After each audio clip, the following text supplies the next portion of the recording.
Okay, hello everyone, and welcome to this webinar, Malevolent Influence. Welcome to you all.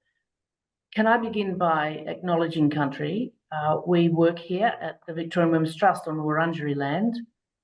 We have a partnership in our office of some 3 decades now of Koori women mean business, and over that 3 decades we have learnt an enormous amount from one another. We have deep respect for one another, and we think this kind of partnership between Indigenous and non-Indigenous organisations has to be the way of the future. With that in mind, I want to pay our respects to the original inhabitants of our country, to the custodians of this land who have looked after the waters and the land and the air, and we acknowledge the rich foundations of those cultures going back over 2,000 generations. And we pay our respects to elders past and present. What we want to do in this webinar today, we want to shine a light on a contemporary challenge in our classrooms in Australia on what I might describe as the sexist radicalisation of significant numbers of boys going on each day in our classrooms. And we want to shine a light on the sort of shadowy influence of people like Andrew Tate. And we also want, however, to look at the kinds of things that could be done to meet this challenge that is there in front of us. I was actually at a gathering earlier this week up in northeastern Victoria, and one of the women present spoke about the kind of change that's underway right now. She said, think Industrial Revolution, think introduction of the internet, think AI, and conflate those 3 things, and you have a scale of an issue and a challenge that we just haven't had to confront before. And it's terribly hard even to get ahead of that, let alone to understand it and to deal with it. So I'm hoping that today we can generate a little bit of insight. We have 2 fabulous panellists with us today. We've got Anna Krien, author, journalist, essayist and poet, owner of a 7-month-old Kelpie Border Collie pup, just to keep her busy. Anna wrote a brilliant book called Night Games, Sex, Power and Sport, which I would really recommend if you haven't read it. She also wrote in March this year an article in the Monthly called The Tate Race, which I hope we will put on the chat for you to follow up and read. These are must-reads in my view. So welcome to Anna. We feel very privileged to have you on board today. We also have Dr Stephanie Wescott, a researcher, feminist researcher and lecturer at Monash University in the School of Education, Humanities and Culture, who has done fabulous research on the very issue that we're going to shine light on today. So welcome to Anna and Stephanie.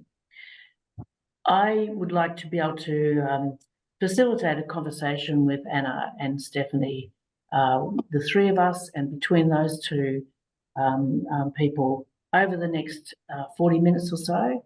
And then we will, if time has permitted, we'll throw it open to a Q&A. And I will just be urging you, that will be a moderated Q&A, and Ali will will put the questions through to me. But I'd be urging you all to do what you do best, which is to conduct this Q&A and this conversation with the utmost of respect and civility. So let's go on to the discussion now with Anna and Stephanie. So context is crucial in all of this, and sometimes I think debates run and issues get amplified without people taking stock of exactly what is happening, of what are the realities, what is going on around an issue, before we head off to be looking at analysis and solutions. So I will start with you, Anna, if you don't mind, of what is going on when we talk about malevolent influence, when we're talking about the radicalisation of Australian boys, not just Australian boys, but that's our wheelhouse.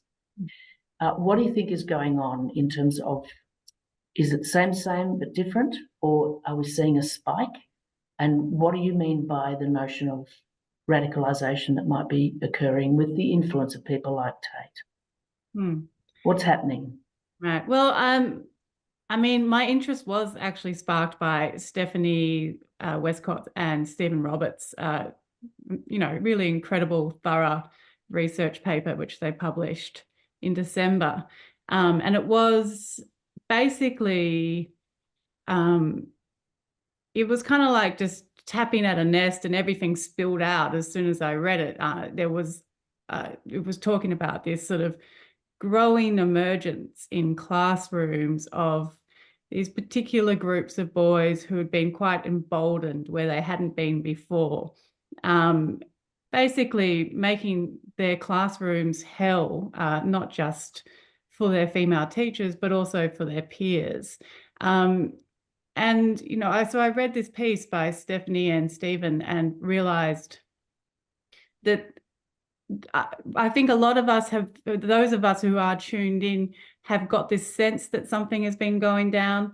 There's increasing talk of bros, and there's lots of protein shakes going around. And I think and it definitely motivated me to go and chat to Stephanie and Stephen about their work, about what was going on in these classrooms. Also because I have obviously a lot of friends and colleagues who are also teachers, and it didn't take much for me to just say, hey, something going on in the classroom. And they said, yes, something is going on in the classroom. And to be honest, I'm thinking about leaving it. And for me, that set off alarm bells in a major way, because obviously we're here to talk about misogyny and radicalisation, but we also have a massive school crisis at the moment. And we can't be losing teachers. And we especially can't be losing teachers to something as swamp-like as this. So, yeah, I mean, I would throw it probably back to Stephanie to talk about what was it that sort of, brought this piece to a head for you. Yeah. So, Stephanie, I mean, the lovely thing about leading with Anna is that it showed that something has piqued her interest. What was it that piqued her interest? So now let's have you tell us the essence of the research that you've been carrying out.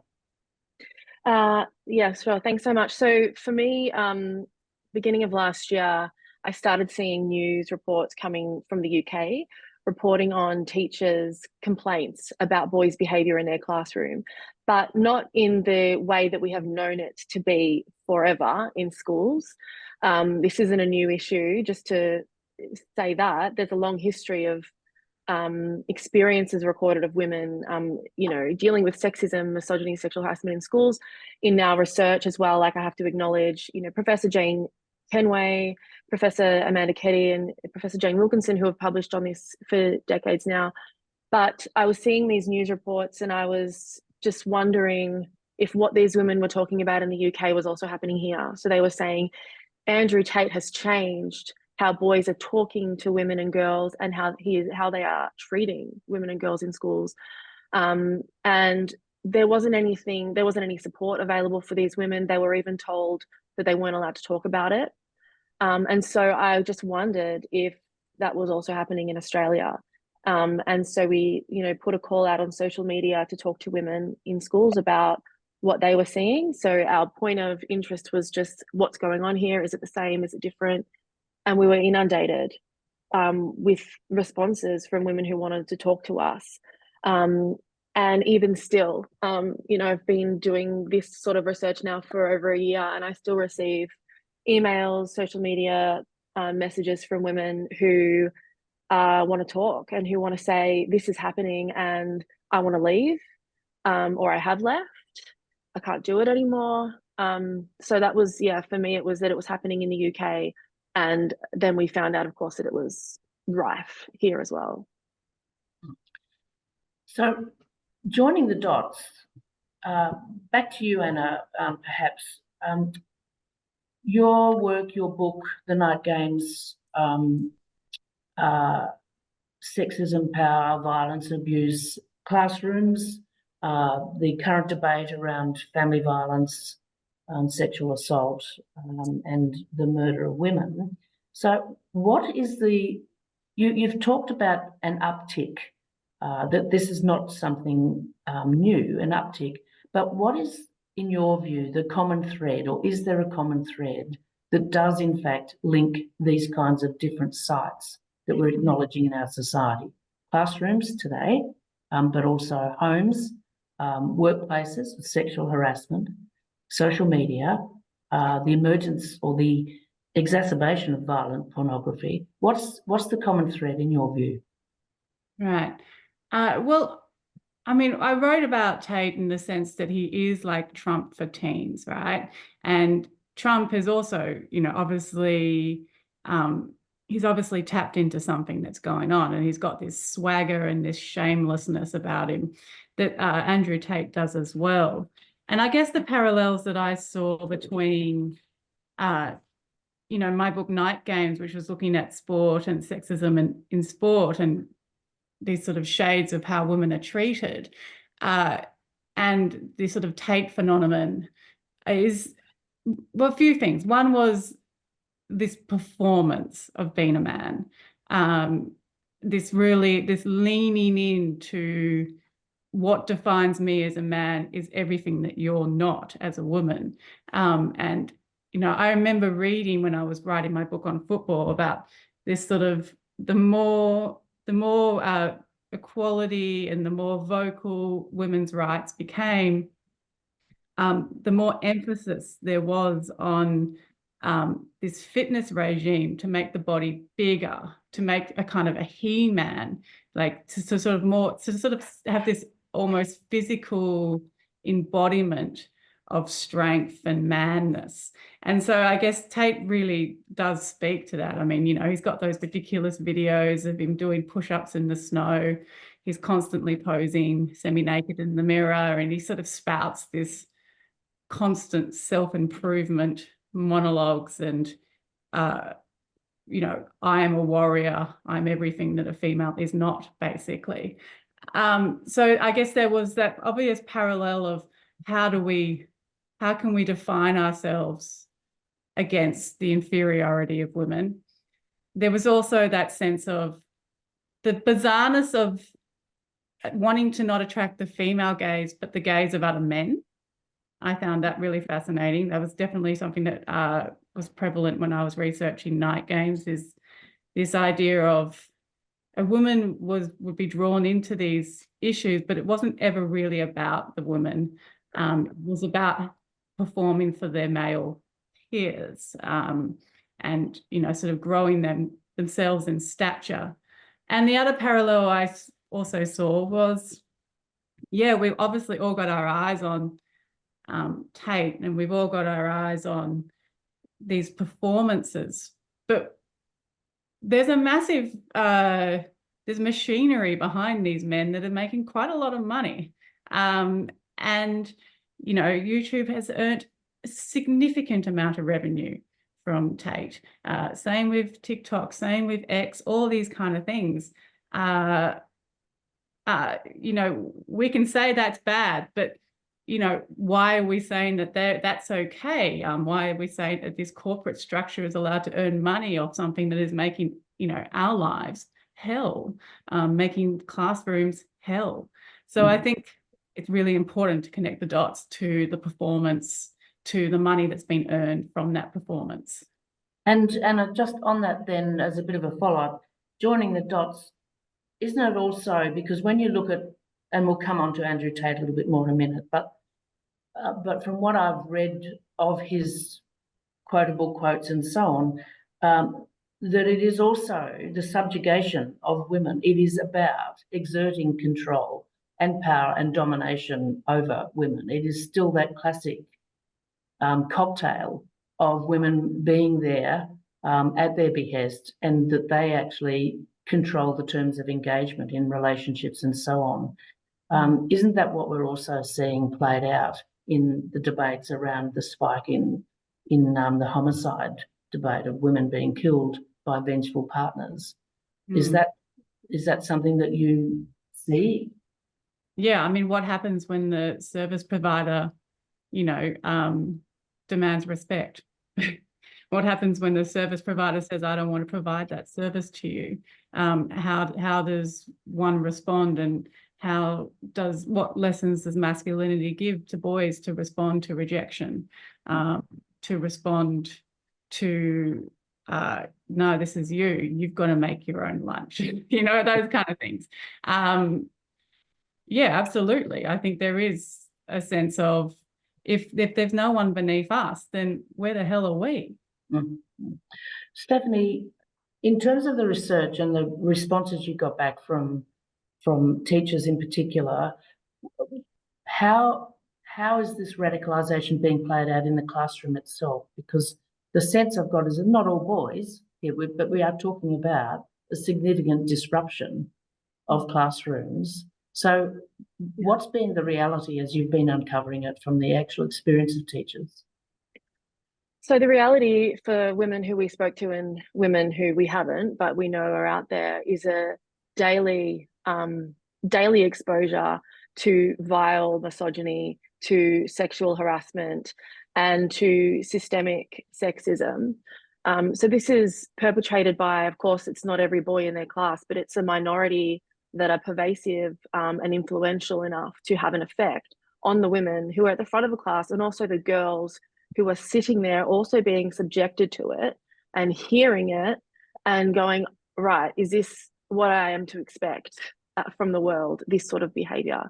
So it's that broadly, but it's things like there are these minor acts of Tate's influence that women can identify, such as emulating a particular pose that Tate will often take in podcast interviews and when he's on video. So a woman will walk into the classroom and the boys might be sitting the way that Andrew Tate sits. And of course, not all teachers are going to be able to identify that. It depends on their knowledge. But for the ones who are, that's a provocation. And that's a type of violence against the woman who then has to work and do her job in that classroom. So there's that. There's also physical intimidation, women being surrounded in the yard. In some instances, women no longer doing yard duty on their own because it's not safe, going with another person, with another teacher. Other acts of violence, like one of our participants, a student spat in her water bottle in the classroom. And really disgusting things being said to women, being asked of women, and comments about their appearance, about their body, just things that are so upsetting and disgusting, but that women are accustomed to and used to, that we are familiar with. But for some reason in schools, women are expected to accept it and to tolerate it. And when they report it to school leaders or to colleagues, they're gaslit. They're told, I've never seen that before. Oh, I find that hard to believe. Or are you sure you misheard? Are you sure you didn't mishear that he didn't say something else? Or that's just who they are. That's just how they are. That's just those boys. So that's really commonly and coherently what we've heard from women across the country. What surprised us was that didn't matter where they taught, who they taught, which sector they were in, primary, secondary, their stories were the same, pretty much. Yeah. And we'll come to the question of the cultural leadership around the principals and other teaching colleagues. We might come to that later. Anna, you describe in your monthly article, you talk about female teachers on a high wire act, defining the student behaviour as they're combative, they're motivated by the idea of an argument, usually about a woman's worth. Sometimes it's aggressive, but they also do this with smug politeness, this quirky fake respect. It can be really difficult to combat. Stephanie, is that the kind of thing that surrounds this in terms of when you're talking about the mimicking, the Tate sort of behaviour? Yeah, and it's grounded in that fundamental belittling and disrespect towards not only women but teachers as well. The profession is dominated by women, and it's considered a caring profession. It's feminized, and so there is nothing more. there's no target more worthy, I think, than a woman who is in this sort of profession where, you know, she's altruistic, she cares about her kids, she wants them to do better, she wants the girls to do well, wants the boys to do well. What a target, what a perfect target. But the thing to note about some of those points that Anna raised is that these narratives, these myths, you know, the gender wage gap is a myth, family courts are biased against men, men are accused of rape falsely all the time, the nuclear family is under threat. These are common myths, these are common narratives of figures of the manosphere and of Andrew Tate. And so these are boys being trained to provoke women with these myths and narratives. So let's move on to him a little bit. I mean, we know he's in Romania. We know he's facing charges of rape and trafficking. We know all of that. And I think I read in your commentary that, you know, there are female parents, for example, who are attesting to the fact that Andrew Tate's been good. Their boy has got something positive from it.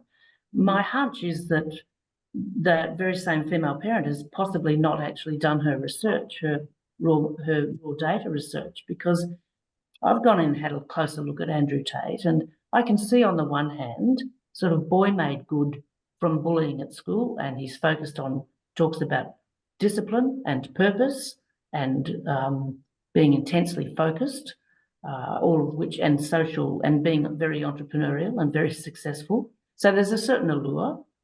But you've only got to look at the guy then in terms of, you know, women are not meant to lead, they're meant to follow. Women are attracted to strength and power. A woman's true power lies in her ability to inspire and support her man. Women should focus on nurturing their femininity rather than trying to be like men.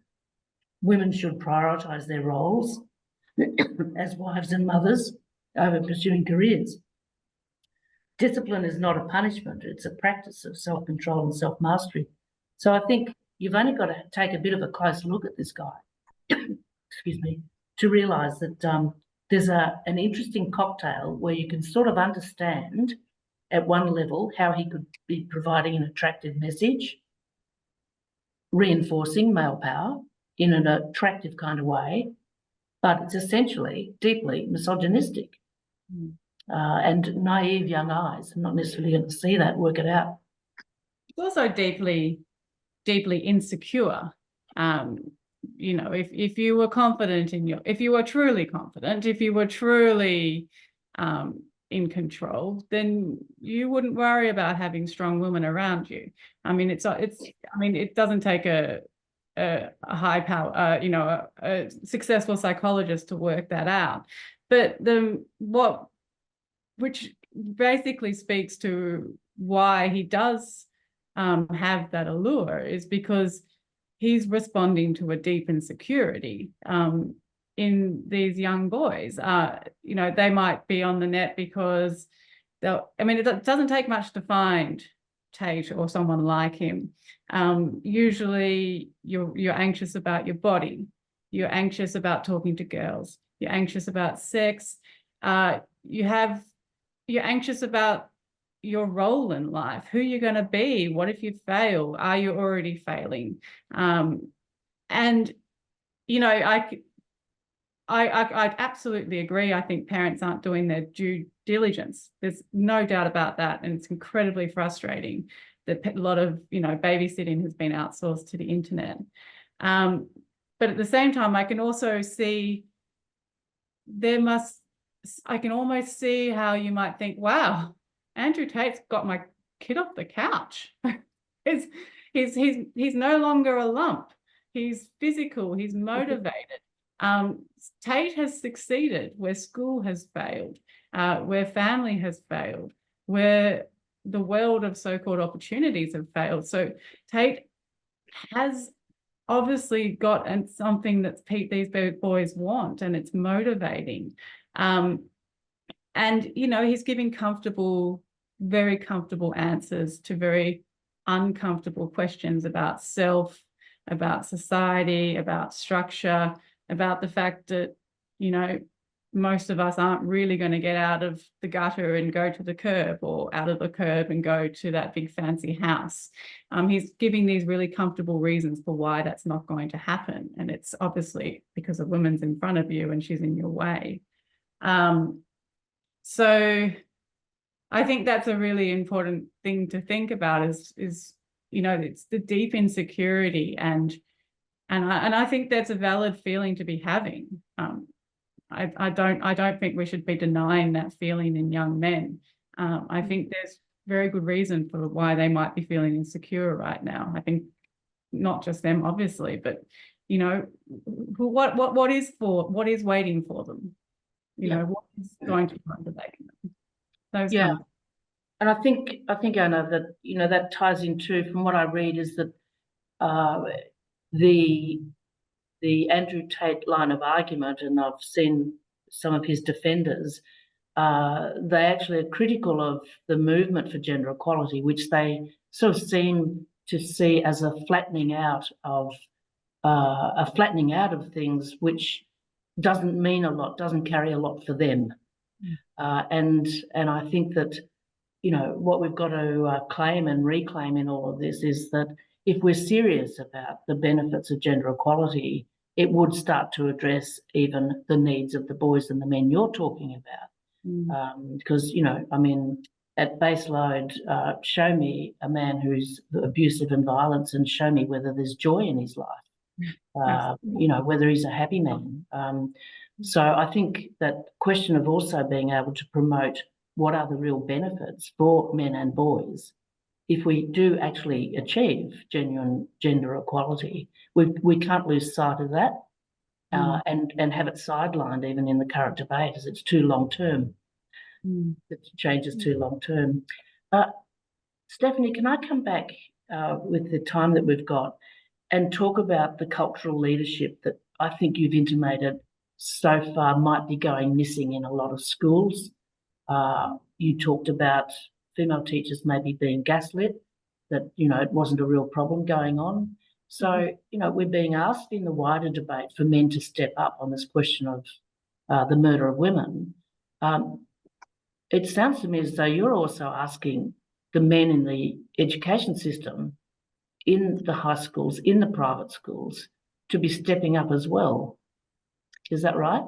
Yeah, absolutely. And so are women. They want their colleagues to step up too, and they want their colleagues to be their allies, and they want them to listen to them and to believe them when they talk about this sort of stuff. There are some good things that schools are doing, so educating parents about who these manosphere figures are and what kind of conversations they can have with their boys and girls about them when they encounter them. Also, schools do run things like programs, or they get guest speakers to come in. However, the issue with those sorts of responses is that they're only very short term. And so they might come in and cause, a incredible emotional response from boys, and then they leave. And then the teachers step back in and do the work that they are already doing. But one of the key issues too that we've also identified in our work is a real reluctancy and hesitancy to name the behavior that women are reporting accurately. So instead of labeling it as, as disrespect towards women, it's actually gendered violence. And we want that to be something that is addressed in our work that we're doing. We want schools to start recording data on incidences of gendered violence against women and girls in schools, because we currently don't have this data. We don't know how widespread this problem is in schools. And so how can we shape an appropriate response if we have no understanding other than the anecdotal evidence that we're constantly told isn't enough? Women's stories aren't enough. We spoke to 30 women, and then we were told by multiple media outlets that wasn't enough women, that was an insignificant number. But 30 women from any single organizational field, it's telling the same story, is actually a lot of women. So recognition, naming this problem exactly what it is, recording it, measuring it, knowing exactly what we're dealing with. Schools are obsessed with data, so they need to be obsessed with this data too, so we can do something, meaningful, long-term, and do justice to women and girls who are dealing with this every day. And it seems to me that an awful lot of resources actually exist, but I think there's probably an underinvestment by society at large. That schools might not have budgets for things, or they might not be able to bring people in, or so on. I mean, I'm thinking back over the last few days with the debate raging, and something that Anna referred to, around the platforms, social media, TikTok, Insta, so on, and the unregulated violent pornography industry that is delivering huge commercial benefit to its investors. I mean, people like Marie Crabb and Dave Corlett, they broke new ground on this 15, 17 years ago, and we were privileged to be able to bring some philanthropic money to that. Now they have done, and Marie Crabb in particular, outstanding work for 15 years on It's Time to Talk. Their first project was called Reality and Risk, which was exposing violent pornography.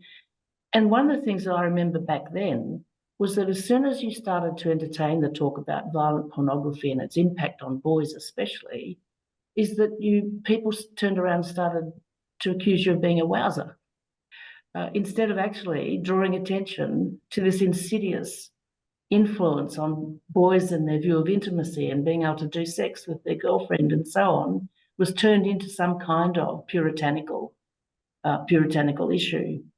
So, Anna, I want to come back to your question about the kind of platform that Andrew Tate has enjoyed, or has, he's been platformed by industry across social media, TikTok, YouTube, and pornography commercial interests. It's unregulated, isn't it? This is part of the problem, that there are no filters. There are no checks and balances on kids. I mean, kids can be accessing this on their phones at primary school. I mean, what's a wider, big, concerted social pushback we require here? Yeah, I mean, don't get me started on social media and devices. It's like, for me, it's a whole new situation, which I find incredibly frustrating.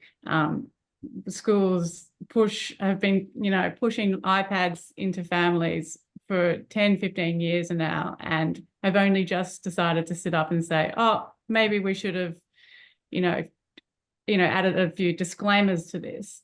The Silicon Valley has entered education in a really poorly applied way. And I mean, I think basically what it might also come back to that exact thing, education. Sometimes I think we just get a little bit too much, the constant programs and the constant discussions with men talking to boys about what should you say when someone says this, and how should you behave when someone says this. I mean, there's no context for kids. There's just rules, and sometimes, and I actually don't have a problem with kids wanting to push back against rules, wanting to question them and resist them and critique them. So I don't think we can just lump a whole bunch of rules onto kids without explaining why. And, I have two young boys, and if I was to just be watching them as an anthropologist, not engaging with them, I can see the world as they would see it, which they're obsessed with fairness. It kills me. They constantly think everything should be fair. Welcome to the world. It's not fair. But they all these books all around them. Hey, girls, you're fantastic. Girls are awesome. Girls can do this. Girls can do that. They're constantly seeing, they see this redistribution of power, this redistribution of pride and culture that are fantastic, absolutely fantastic measures that we are all working towards, and we are all bringing women into, into the 21st century. But for these kids, they're going, well, what about us? Like, it's not really fair. They don't know. I mean, my boys wouldn't, when I ride my bike with them, I say, hey, back when bikes were invented, if a woman rode the bike, men would throw rocks at her. And they'd be like, oh, that's awful. I'm like, yes, and that's going to stay with you. not me saying, hey, you should respect a girl when she wants to do something sporty. They're like, so what? Of course I should. You should respect a boy when he wants to do that. You don't give them the history. You walk into a pub and say to your kids, hey, there was a time if a woman walked into a pub, men would pour beer over her head because they weren't welcome here. Those are important lessons, and those are lessons that will stay with them and build empathy and an understanding of the project that we're on together. There are times when I really just think it's not landing. Telling them how to behave without telling them why is kind of, it just falls off. It doesn't stay. And I find that really frustrating. I mean, history is probably the most important thing all of us can be doing in all areas. And they're not getting that. They're not getting it at school, and they're not getting it at home. Yeah, I agree. Absolutely agree. I remind people, for example, that when women pushed for the vote over, 130 years ago in this country, their appetite for enfranchisement was not so much for democracy. It was actually to do something about the violence that women were experiencing, and the kids in homes and on the streets. And that shocks people. The point being that if you look closely at our European culture and society since white settlement in this country, we've had a deep, dark underbelly of violence and abuse towards women, which we've moved away from an awful lot, and we've been able to make a lot of progress. But I think, as you're saying, Anna, one of the challenges from a gender equality point of view is to make it real for men and boys, to make it attractive for men and boys, and to get in there and support their role in their society as true partners, along with women and girls. Stephanie, before we go into Q&A, can we come back to the question of the cultural leadership, of how critical is that right now in not just the way boys might be supported, but the way we're getting leaders in schools, male colleagues and principals, to step up on this issue? It is absolutely crucial, as you say, not only because of what is happening in schools, but more broadly in society, where, of course, we're dealing with a crisis in violence against women. Absolutely no surprise that that's occurring in our schools too. It's just a microcosm of what's happening in broader society. But what we're actually starting to push for is a campaign in schools, like we've done with anti-bullying campaigns, a zero tolerance approach to gendered violence in schools. And that is cultural leadership that will drive cultural change, that says from the outset, anything that falls under this type of behavior is unacceptable. It's not going to be tolerated, and we're going to call it out. That's not happening at the moment. There's a culture of tolerance. There's a culture of excuses and of actually enabling. So there are serious incidents that occur in schools that are dealt with in-house that actually create a culture of enabling. And that's actually harming boys, because if they don't learn that there are consequences for this kind of behavior, when they move into the world, they may encounter those consequences. That's a lesson they're not learning from their schools. So that cultural change in schools about zero tolerance, stamping it out and calling it out, and that's everybody, not just women, because largely it is the women in schools who are driving and leading and who are actually experiencing this behavior. So that needs to come from the department level, but also from the government level. We are yet to have a response from government on this issue, and that's what's missing. That's what will guide and shape the response. And the zero tolerance is the flip side of social license. This notion that you can be enabled, because there's a whole lot of subliminal social license that's been going on for decades. I asked Christine Nixon, the former Police Commissioner of Victoria, I asked her a few years ago when we were doing our podcast series on the trap, which I would urge people, if they haven't seen it, to go back and watch those episodes around coercive control especially. But I asked Christine Nixon, why do men kill? their intimate or, you know, former intimate partner. And she said, because they can. Yeah. And I think I've thought a lot about that recently, because they can.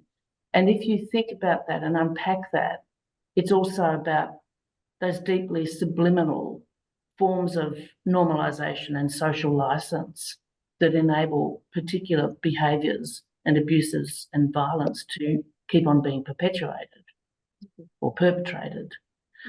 We need to give people the chance to ask you two questions. So I think people have been popping questions into the chat. Ali, would you like to feed us into Anna and Stephanie some questions, please? No worries. Hi, everyone. I'm Ali from the Trust. So we've got a lot of great questions in here. One is directed towards you, Stephanie. From your work, do you have any insights into responses from leadership in schools when female teachers and staff raise these issues? Mm-hmm.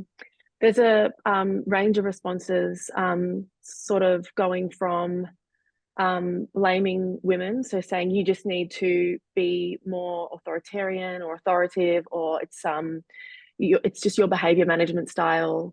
So that's on one side of the spectrum. The other side is sort of supporting them and acknowledging what is happening and sort of some consequences for boys and perpetrators in the school. But from the women that we've spoken to, nothing that they would consider satisfactory to what they've experienced or proportionate to what they've experienced. Someone else has raised, what are some of the long-term impacts we think this behaviour will have on the current generations of young girls and gender diverse people? I think that probably should go to both of you. Well, Anna, how about you have a go first, Anna? Yeah, I mean, I have realised that's the issue, isn't it? It's just the constant oxygen suck of we're talking about these boys, here we go again. And I think from the teachers I've spoken to, there's been a sense of the girls are putting their hands up less, they're getting involved less, and it's not because there's so much taking this misogyny on board. More that they just can't be bothered. This is so boring and frustrating, and I'll just tune out. I'll just tap out. And the same with the other students, the other males, the other people in the class who are just, they're also, I guess everyone shrinks because there's only so much room in a room for that kind of behaviour. And how will that pan out in the future? I guess there'll be just an increasing retreat into bubbles. What about you, Stephanie? Well, in terms of what's happening now in schools, I'll echo what Anna's observed. Teachers are telling us that girls are a lot more quiet than they ever have been, that they've just learnt to put up with it. But there's an impact on their education, very tangibly. In some examples that we've heard about, girls are moved out of subjects because the boys in there harass them so much, and they apparently cannot be stopped. So the girls miss out on subjects that they excel in or that they love. In Victoria, some schools, on their attitudes to school surveys, the data is showing that girls are reporting that they're not enjoying school and that they feel unsafe. So I wonder if we're going to see that manifest in their achievement. I wonder if girls are going to start underperforming and underachieving. But what I am concerned about and what I think about all the time is what messages girls are internalizing about what they can expect and how they can expect to be treated. Because if they're seeing a teacher who they love and respect and admire being worn down every day by this sort of behavior and nothing really happening institutionally, then they're taking on the message that institutions won't respond when these things happen. And there's nothing that can be done about it, that they just have to sort of tolerate it and expect it. And that should concern us all, especially schools. I think it's terribly important that we don't feel overwhelmed by it, though. I mean, we have to maybe refigure what we're going to do about it. But I think it would be a terrible shame if we took a backward step on this issue, the same as a backward step on, you know, the kind of law reform and the policing and the funding that's needed for a wider attack on violence and abuse. I mean, schools shouldn't have to struggle for funds and resources to do this kind of work. As a general principle. Ali, that's a good segue into Rhiannon's question, which is in your work and research, has either of you come across examples of where this behaviour has been addressed effectively? The silence is telling. I thought, oh, in all girls schools? No. Not. I mean, I think Mary just spoke to that, is that there's a lot going on at schools already. And there is definitely a sense that a lot has been put on teachers' plates and not much taken off. And, you know, there is also a lot of teachers who say maybe some of these things need to come from home. Why do we have to do the raising? Why do we have to do why do we have to create the values?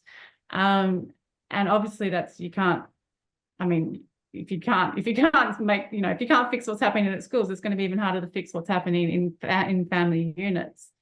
But maybe it's also about setting the tone.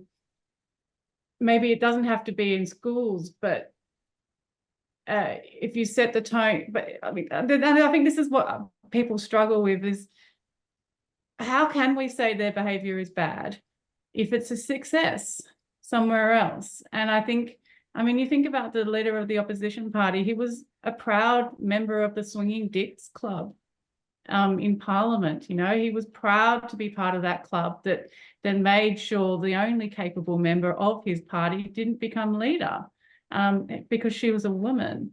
And, you know, maybe so many things wouldn't be on teachers' plates or in schools that are, you know, $4.6 billion underfunded in the public sector.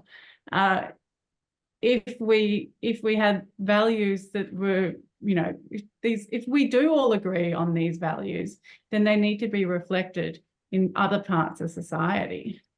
Yeah, and it's no small point that, you know, there's a survey earlier this year that showed that one of the most unsafe workplaces in Australia is actually medical surgeries. So, and, you know, and the Department of Infrastructure graduate program where 2/3 of the cohort are male. So they were circulating allegedly a hotties list where they were judging the females in the program for their physical and sexual appearance. So this is my point, isn't it? That if we start to compartmentalise the issue of violence and abuse and misogyny and sexist uptake or uptick, if we silo that, we're actually doing ourselves a disservice. But we have to grapple with the context in which this is all occurring. And if we're ignorant about our past, if we're ignorant about the trends that have been working away, beavering away there for decades, we'll be stymied in what we put forward as solutions. Stephanie, your response to the issue of resourcing and supporting teachers in schools, have you seen some great practice that's working there? Well, one thing to mention is that we have the Respect for Relationships curriculum, which was designed as an intervention, an early intervention, and to do this precise work that we're talking about. I've seen it come up a little bit in the comments, but what teachers are telling us, and I experience this myself as a teacher, is that program is that curriculum is so diluted in schools that it's barely, it's meant to be a whole school approach. It's not meant to be just relegated to one classroom, however many times per week that class runs. And the other thing to mention is whenever there is an initiative or a curriculum approach or a set of resources that try to intervene in social issues, it becomes so politicized and so attacked and so degraded that it shrinks and shrinks and shrinks. You just have to look at what happened to Safe Schools. to see an example.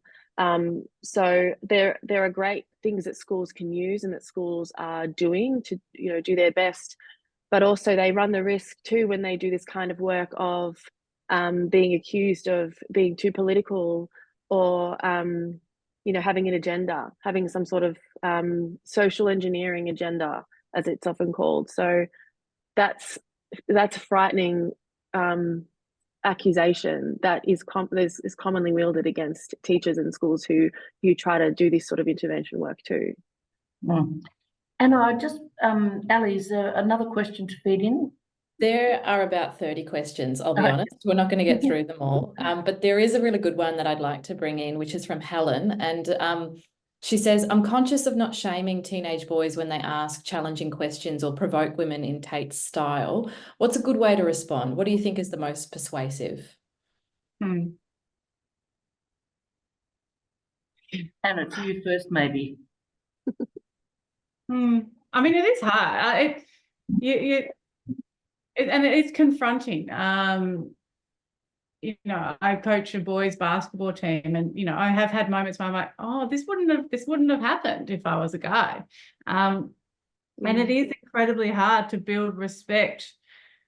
One-on-one, I don't think it's that hard, but when I think this is the problem. I think when it's in a classroom and you've got onlookers and you've got bystanders and then you've got a group, I think that's really hard. And there's that sense of, obviously you don't want to shame someone, but I don't even think shame would work in that classroom context, because the whole point is is swagger and shamelessness. I think there's obviously, and I mean, I think the frustrating thing in classrooms is that if you could unpack it, if you had time to unpack it, maybe you could deal with it really well. But you don't. They've got to do this, and they've got to teach that, and they've got to roll out all these other things. I mean, maybe if there's time to unpack this, why do you think that? Or let's turn this into an inquiry. Let's go there. Let's really look at what it is that you think you're saying and why you think you're saying it, and let's talk about this as a proper group with time on our hands. But there's not enough time to respond in that really thorough way. So no, I mean, I maybe we shouldn't go to Steph and Mary, because I find shame really tricky, and I find it really tricky with boys, because there is something in the culture of masculinity that is absolutely viscerally can't hack shame. You know, like there's this response to shame that doesn't really happen with girls and women, because our response is, oh, I'm sorry, because we're always sorry. So I would actually like to know the same answer, is my long-winded reply. Well, because I think, Anna, that shame is the flip side of invincibility and superiority and being set up to try and succeed and dominate and control. And if you can't seem to do that with ease and you fail and you feel vulnerable, you slide into feeling shame, would be my take on it. But but I just want to, one of the things I was struck in your article, Anna, in terms of one female teacher, I presume, quipping to a student who was inquiring her thoughts, like, hey, miss, what do you think of Andrew Tate? And I loved her response, actually. You tell me, he's in your feed, not mine, which I thought was on the spot, not bad, actually. Stephanie, can we come back to your response to that last question? Yeah, I think I would agree with Anna's comments about inquiry and openness and interest, but it needs to be that can only apply when the question is asked in good faith, and it's an actual question that boys are interested in hearing from the women about. The women who we've spoken to, actually, it's Miss, what do you think about Andrew Tate, is a challenge and a provocation, and it doesn't matter what those women respond with, because they've learnt what to expect from women and how to provoke them. and how to target them. It's targeting. So teachers know the difference between a genuine question of inquiry and a provocation, and teachers know how to respond well and how to bring a whole class together to discuss this, or to have a one-on-one or small group conversation. So it's sometimes insulting to suggest that teachers need, guidance or need support. I mean, they need support, but need guidance about how to do these things. They do it all the time. They do it every day. But I would just say that it's on the teacher to decide in that moment whether that's going to be a productive conversation, or whether it's just an in to then spiral with a whole lot of other things about, other gender myths. So the one that Anna mentioned about, tell me, well, you tell me, that's always a great response. Explain to me what you find interesting about Andrew Tate. But it has to be safe for the women to have that conversation. It has to be in the right environment at the right time. And can I say to Stephanie, because I think there's nothing to be gained anywhere by demonising men and boys in this whole debate either. But I do think that one of the challenges, and we put a great value on listening in a whole lot of circumstances, and I would think that, one of the things we should be stressing is if boys do want to talk about or have some discussion about Andrew Tate and what it is they might find appealing, is that they need to be listened to. They need to be heard. They need to be encouraged to articulate what it is and not be jumped all over about it. We do need to move on. Ali, is there one last question? Sure, if you think you've got time. Luke asked, what is it about the education department's reluctance to protect women and gender diverse teachers in their workplace? It's their job. Look, I don't want to be a smarty pants, but we haven't got 3 days to answer that one.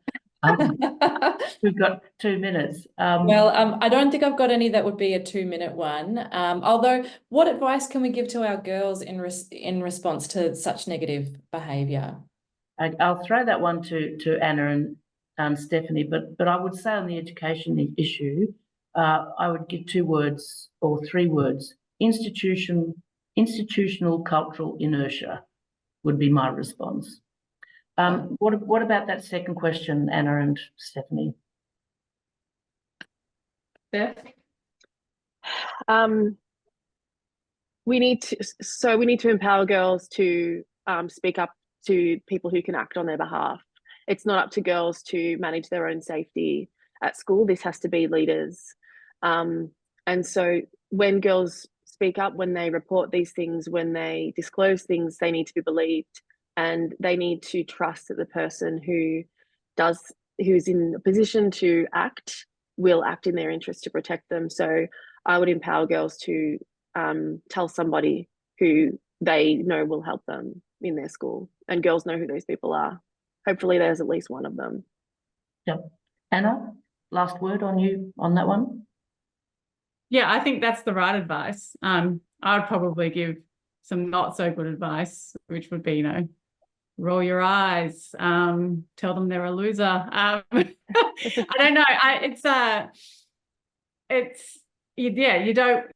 You don't want it to be a combat zone in the schoolyard. At the same time, yes, you want them to have somewhere to go, but obviously that's not happening. There isn't somewhere for them to go, and sometimes I think that there's a bit of an arrested development going on in the schools. A lot of them, they're bored. They're treated like kids and toddlers when they're actually becoming young adults.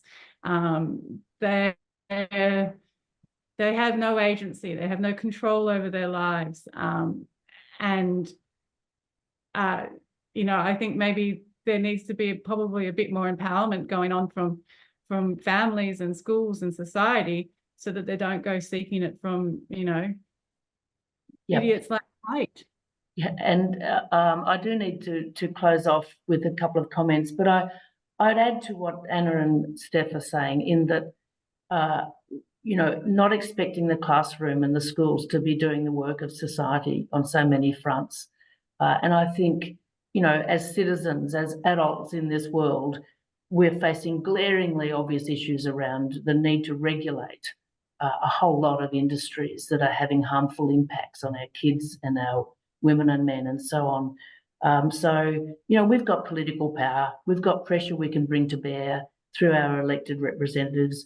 We look at the letter from the crossbench women today, the series of changes that they're proposing around the issue of violence. So here are women who have found their voice and found their way into the parliamentary sphere.